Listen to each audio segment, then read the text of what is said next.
This story follows a man who went searching for silence and found something far older and darker than he imagined. A monastery hidden in the New Mexico cliffs promised peace, but inside its stone walls, silence wasn't empty. It watched, it waited, and it fed. What he thought would calm his mind became a nightmare that would haunt him forever. Tonight, on Division 8, he tells what truly happened.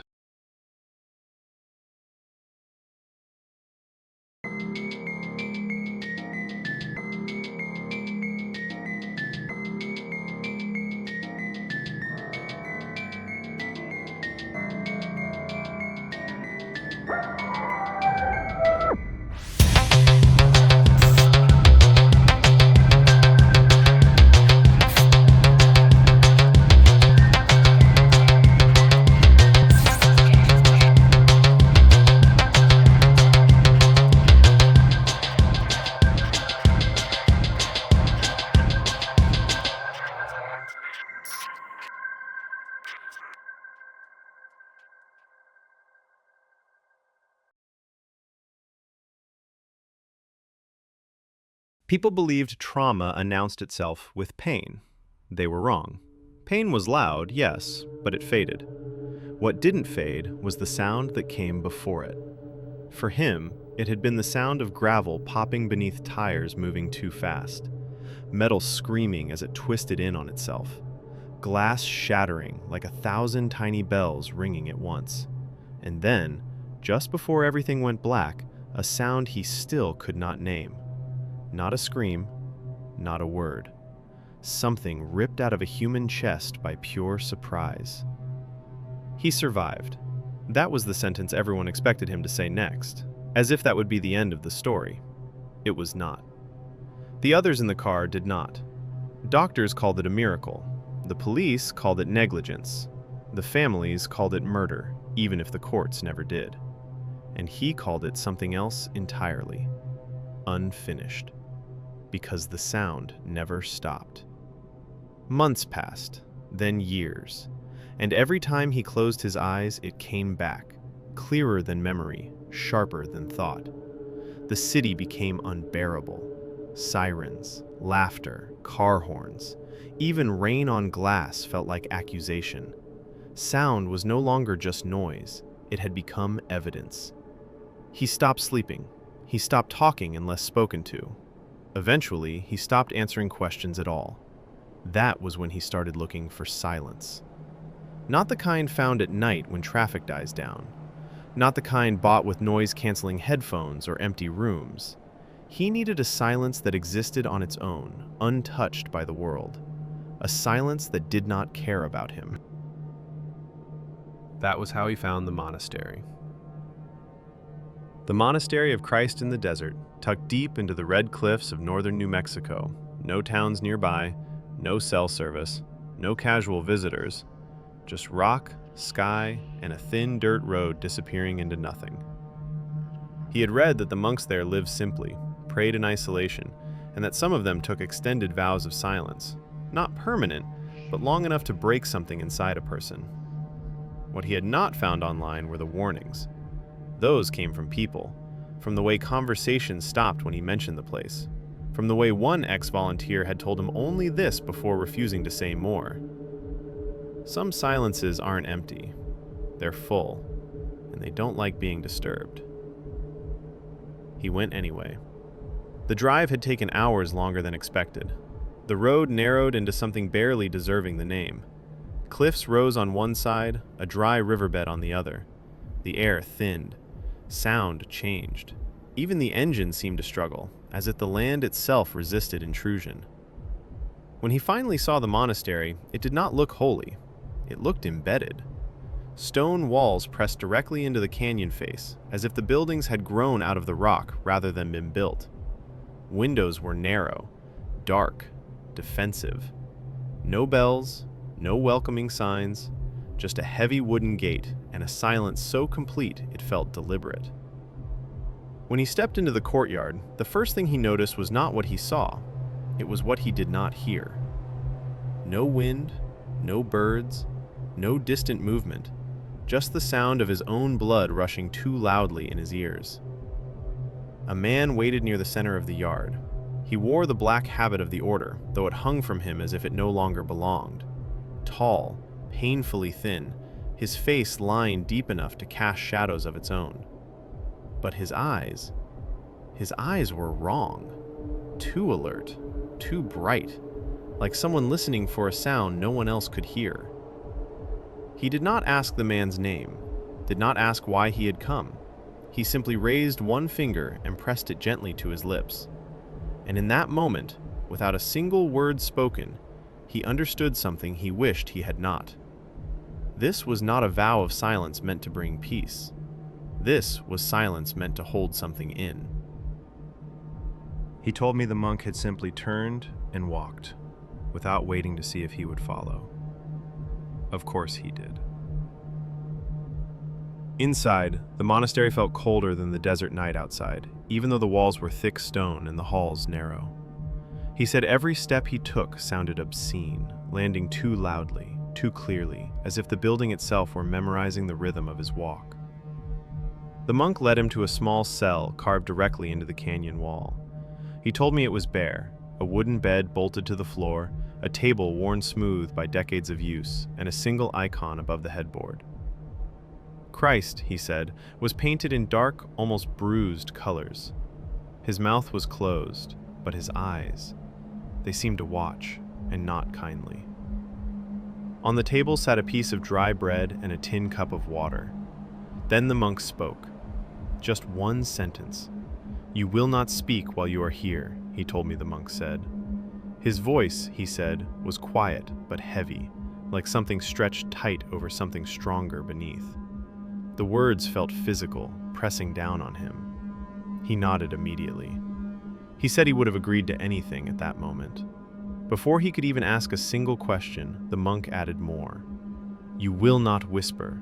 You will not sing. You will not pray aloud," he said, studying his face carefully. "And if you feel the need to scream," the monk had said almost kindly, "you must bite down and endure it." And then he left, closing the door behind him without a sound. He told me that first night he slept better than he had in years. No crashing metal, no glass, no screaming, just darkness, just stillness, and the faint illusion that he had finally escaped the noise in his head. The relief, he said, lasted exactly 3 hours. He woke suddenly, heart racing, drenched in sweat. Nothing had happened, no nightmare, no memory. Then he realized what had woken him. He could hear himself. Not his thoughts, those he was used to, but his own breathing, amplified as if someone else were standing inches from his face. Every inhale scraped. Every exhale sounded wet and wrong. His heart thudded like a fist knocking from the inside. He had held his breath, he told me, but the silence that followed was immediate and suffocating. It pressed in from all sides, thick and cold, filling the cell like water. His ears rang. His jaw tightened. Panic surged so fast he almost cried out. Instead, he said, he sucked in air again, gasping silently. The pressure eased just enough for him to think. This was not normal silence, he told me. It was alive, reactive.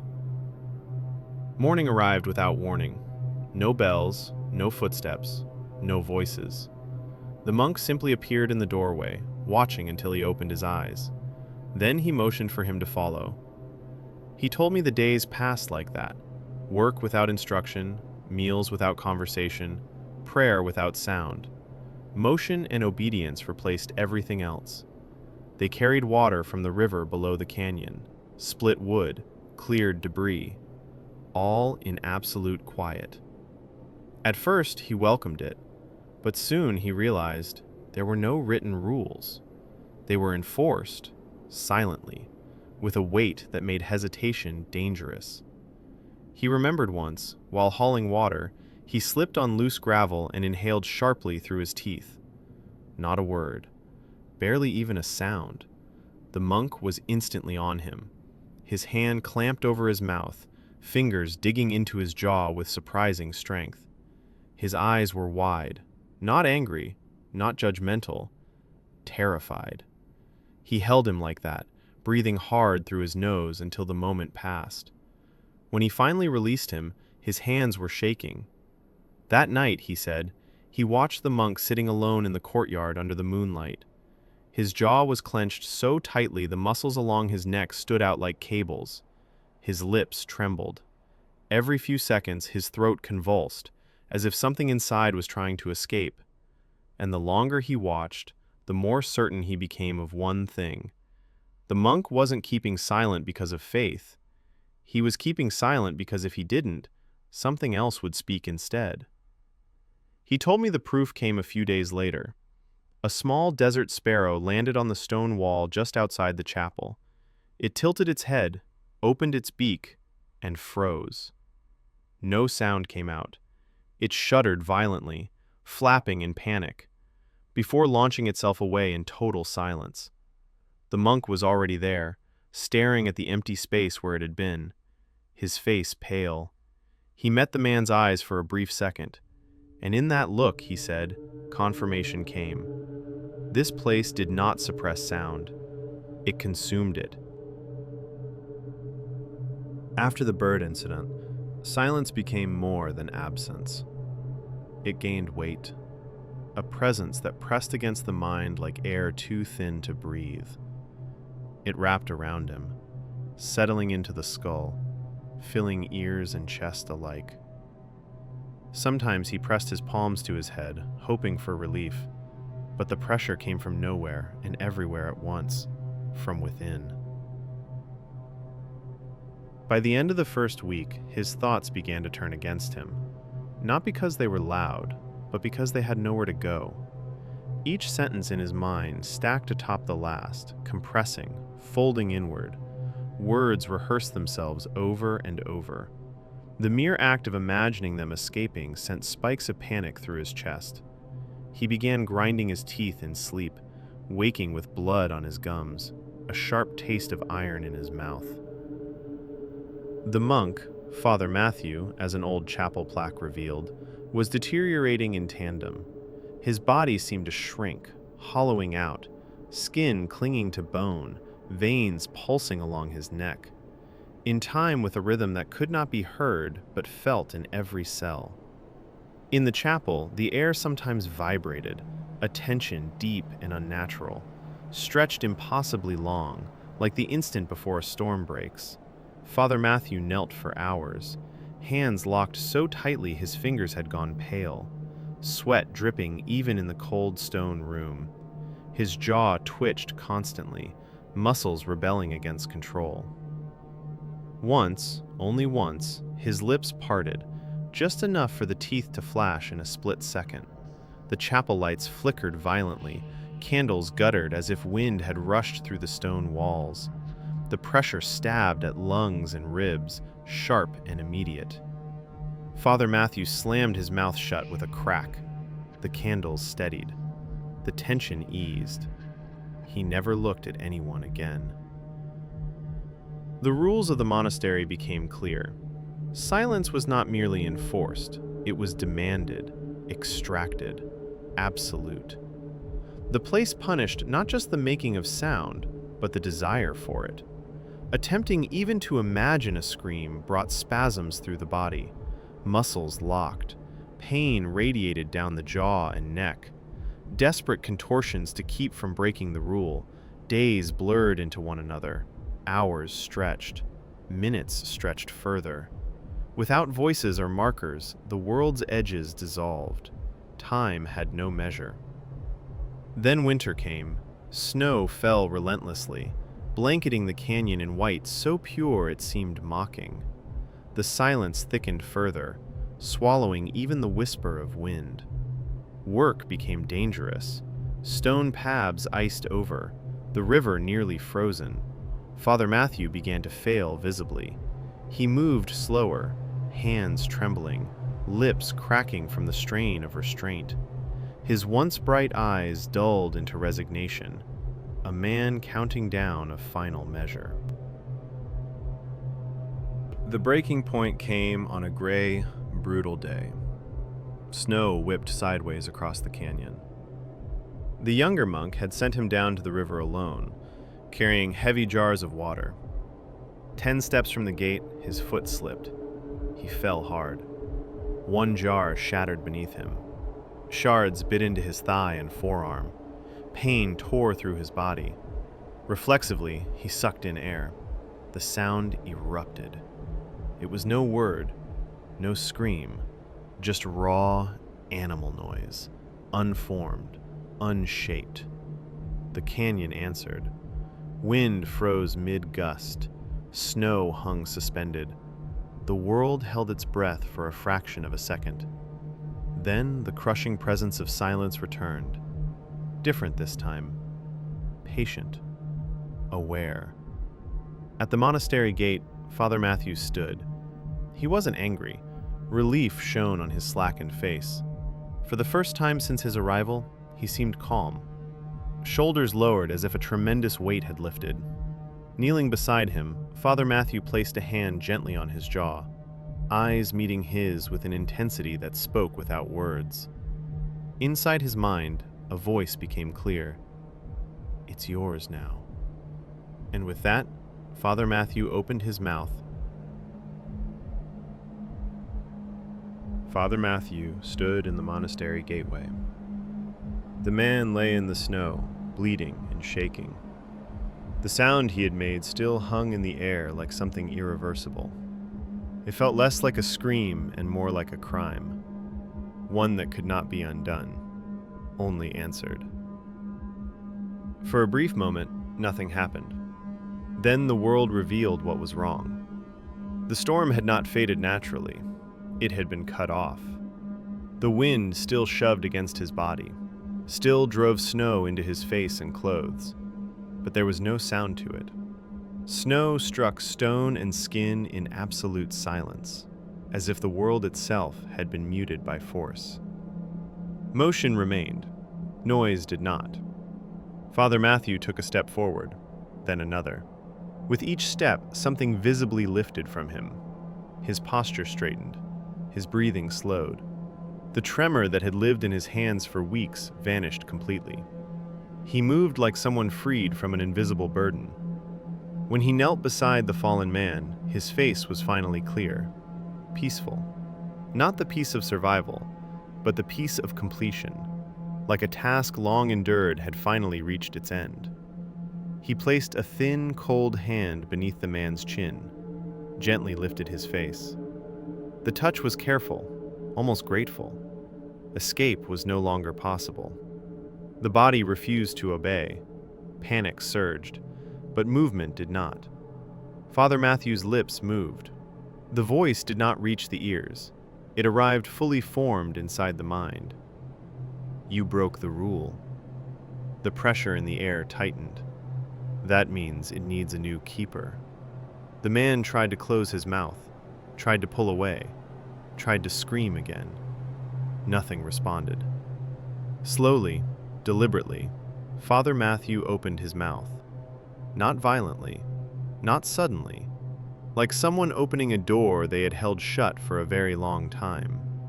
There was a sharp cracking sound. His jaw stretched wider than any human jaw should. Skin split at the corners of his mouth. Thin lines of blood ran down his chin, freezing as they fell. Inside his mouth, there was no tongue, no throat, no flesh, only darkness. It was not empty, it was full. The darkness shifted, pressed forward, thick and heavy, moving like a substance that refused to drip, refused to fall. It crawled, and as it moved, a crushing pressure bloomed inside the man's skull, as if his head were being squeezed from within. Then it began to emerge. What poured from Father Matthew's mouth was not smoke, nor shadow. It was dense, almost solid, like black ash packed so tightly it behaved as a single mass. It spilled downward, then rose between them, twisting slowly in the air. And in that moment, understanding came. There were no screams to hear, but they were felt. The thing vibrated with restrained sound, with voices that had never been released, with prayers whispered into nothing, with screams crushed behind clenched teeth and sealed mouths. Every inch of it carried pressure, sound compressed so tightly it had become substance. This thing had not been created in the monastery. It had been stored there. For decades, Father Matthew had carried it by never speaking. Every day of silence had pressed it tighter. Every year had made it heavier. Absence had turned into pressure, pressure into hunger. The darkness turned. It noticed him, not because he had screamed, but because he already knew how to swallow one. Long before the monastery, he had learned how to trap sound inside himself. As the darkness poured out, Father Matthew changed. His shoulders slumped. His skin loosened. He looked older and younger at once, like a man finally allowed to stop holding himself together. He smiled, not cruelly, gratefully. Then the darkness surged forward. It did not attack. It did not rush. It entered. It forced its way into the man's open mouth, down his throat, into his chest. It flooded his nose, his ears, every place sound had ever passed through. It was cold, not sharp, not burning, a deep, endless cold, like being buried beneath snow that would never melt. He tried to scream again. Nothing came out. His voice was gone, not silenced, taken. Inside him, the darkness settled, heavy, patient. It coiled around his throat, his lungs, the place where words are born. It filled every hollow space until there was no room left for sound to exist. Behind him, Father Matthew collapsed. Not violently, not in pain. His body simply lost purpose. As the last of the darkness left him, his form began to crumble, breaking apart into fine gray dust, scattering across the snow. Within seconds, nothing remained but his black robe, lying empty on the ground. The storm returned. Wind roared back into the canyon. Snow screamed across stone. Sound rushed into the world like it had been waiting just beyond a door. But the man lay there, unable to join it. He could breathe. He could move. But he could not speak. And deep inside his chest, something ancient and vast finally closed its grip. Time inside the monastery did not move the way it did elsewhere. The man later described it as surviving weeks that felt like decades, months that felt endless, all while carrying something inside him that was not human. Not silence, but something far older than the mountain itself. It was a thing that had learned to feed on words, on screams, prayers, confessions, and all the sounds people force themselves not to make. For a long time, death seemed inevitable. Not sudden, not violent, but slow and suffocating. The darkness he had inherited wrapped around every nerve, every breath, every thought. It was patient. It did not need to hurry. It only needed him to remember one truth.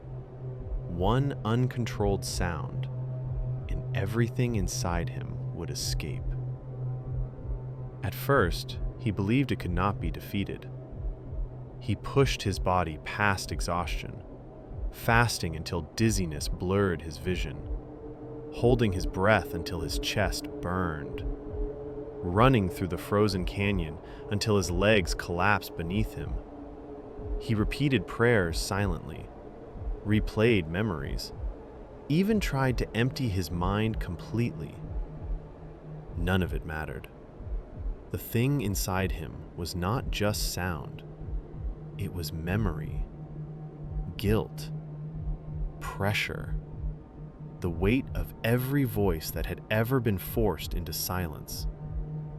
Then, slowly, something changed.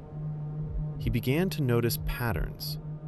When the thought of speaking crossed his mind, the darkness reacted instantly, pulsing and tightening. When his thoughts slowed, it loosened.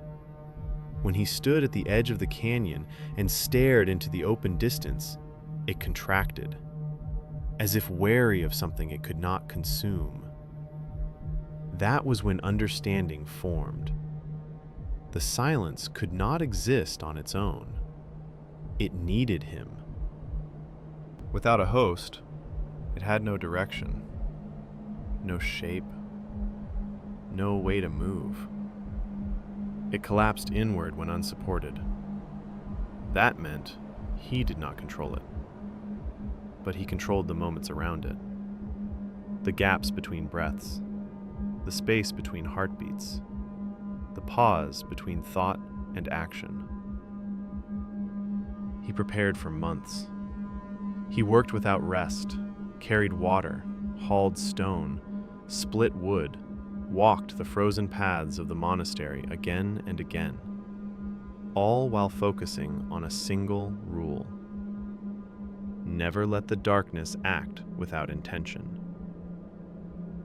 Each night he knelt alone in the chapel, allowed it to coil tightly inside him, studied its rhythm, measured its patience, learned its limits. When the day came, he knew the thing had grown complacent. Whether it trusted him or simply waited for him to fail did not matter. He returned to the canyon where everything had begun, carrying what little he could, his body worn and scarred, every nerve alive with awareness. Then, deliberately, he broke the pattern.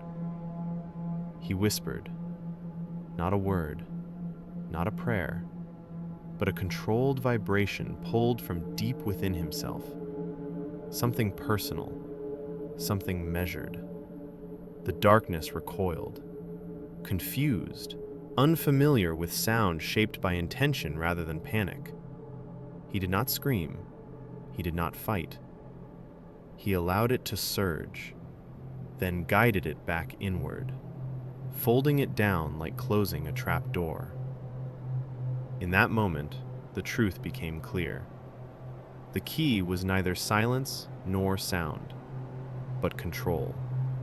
Every breath, every movement of the tongue, every pulse of the heart had to belong to him.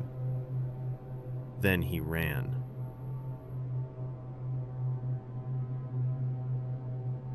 He fled through the canyon, down paths memorized over months of quiet labor. The darkness tested him, flaring and tightening, searching for weakness. But he resisted. He had become both the cage and the lock. Each step was a negotiation, stability in exchange for motion, restraint in exchange for escape. By the time he reached the forest below the mountain, daylight was thin and gray, barely breaking through the winter clouds. The oppressive silence had shrunk. It remained inside him, contained and watchful, waiting for failure. But for the first time, his lungs filled completely. He spoke one word aloud, softly. Free. It did not explode from him. It did not unleash anything. It existed and then passed. It felt as though the mountain itself exhaled in response. He descended further, keeping control, until he reached a small American town at the base of the range. Cold streets, smoke curling from chimneys, dogs barking in the distance. The first real sound outside the monastery was the crunch of snow beneath his boots. He tested his voice again, a whisper. Careful. Human. The darkness stirred, but remained contained. Now he lives among people again, though he rarely speaks. His story exists mostly in writing, in careful confessions never spoken aloud. What consumed Father Matthew now exists within him, bound by discipline and awareness. He did not destroy it. He mastered it by accepting it. The iron fast never truly ended. It never will. But now it belongs to him, and the world remains safe, for now, because the silence is still alive, and he is still listening.